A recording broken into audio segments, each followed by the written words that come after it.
यदि आप वास्तव में स्वयं को खोजना चाहते हैं तो आपको एकांत में रहना सीखना होगा। आपकी सच्चाई केवल मौन और एकांत में ही आपके सामने आएगी। शांत मन के लिए एकांत जितना गहरा कुछ भी नहीं और बेचैन के लिए इससे अधिक भयानक कुछ भी नहीं।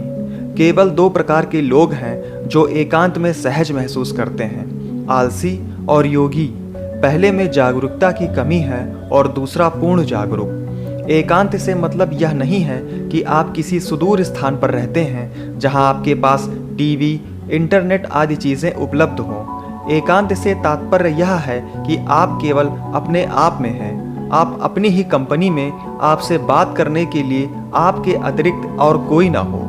जब आप ऊब जाएं तो आप अपने पास वापस चले आएं, और जब आप खुश हों तो आप अपने ही साथ इसे साझा करें। एकांत के अभ्यास के दौरान आप दूसरों को देखें भी नहीं। मिलना और बात करना तो बहुत दूर की बात है। एकमात्र व्यक्ति जिसे आप देख पाते हैं, सुन पाते हैं, वह आप ही हैं। भगवत गीता में भगवान कहते हैं, जो भीतर रहता है और भीतर संतुष्ट है वह वास्तव में एक योगी है। जो साधक अंदर की ओर मुड़ गया है उसे एकांत में सबसे बड़ा आनंद मिलता है। अगर आप एकांत में हैं और अपना मन पढ़ने, लेखन कार्य करने या इसी तरह की अन्य गतिविधियों में लगाते हैं तो वह भी उत्तम फलदायी है, परंतु वह भी छद्म एकांत जैसा है। परम एकांत तब होता है जब आप प्रत्येक गुजरते पल के प्रति जागरूक होते हैं। आप सुस्त नहीं होते हैं और आप नींद में भी नहीं होते हैं। आप जागृत और सतर्क होते हैं। उस समय आप बेचैनी महसूस नहीं करते हैं। आपको हमेशा कुछ करने की इच्छा महसूस नहीं होती। आप भीतर से शांति में हैं। जब आप अपने मन के आमने सामने होते हैं, उसे सीधे गौर से देखते हैं, तो आप एकांत में होते हैं।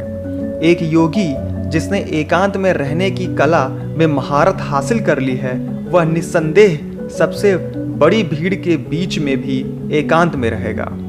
उसकी शांति बाहर के शोर से अप्रभावित रहती है।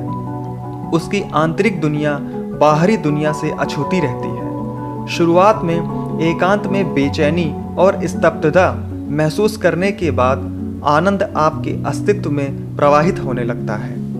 सब कुछ शांत हो जाता है। आपका मन, इंद्रियां, शरीर, परिवेश, बहती नदी, झरने, सब कुछ शांत हो जाता है। अनाहत ध्वनि और अन्य सुंदर ध्वनियाँ स्वयं प्रकट होने लगती हैं। हालांकि वे विचलन पैदा कर सकते हैं।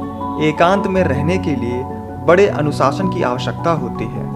आत्म अनुशासन के साथ आप वह सब कुछ हासिल कर सकते हैं जिसकी आप कल्पना कर सकते हैं। एकांत में अनुशासित जीवन अपने आप में तप है, एक तपस्या है। यह आत्मशुद्धि का सबसे तेज तरीका है। एकांत आपको उपदेश के बिना सिखाता है। यौगिक और तांत्रिक ग्रंथ एकांत में रहने की क्षमता प्राप्त करने पर बहुत जोर देते हैं। महान तिब्बती योगी मिलारेपा ने अपना पूरा जीवन निषिद्ध चोटियों पर भयानक एकांत में ध्यान करके अपने गुरु के निर्देशों का पालन करने में समर्पित कर दिया। उन्हें एक बार उनकी महिला शिष्यों ने उपदेश देने के लिए अपने गांव में आमंत्रित किया।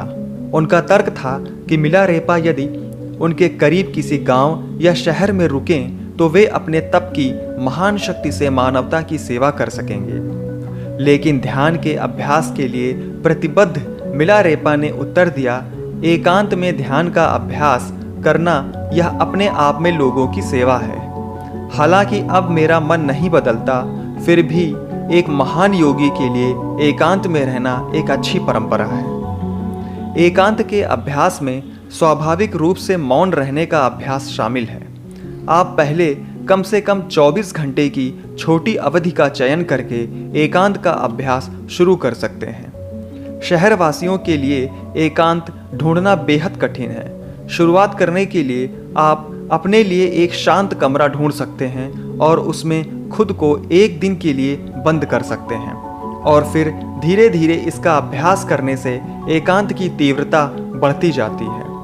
अभ्यास के दौरान कोई भी किसी के भी साथ संगति करना या किसी के साथ आमना सामना करना तत्काल एकांत की विफलता है। एकांत का अभ्यास मौन रहने के अभ्यास से भी अधिक कठोर है।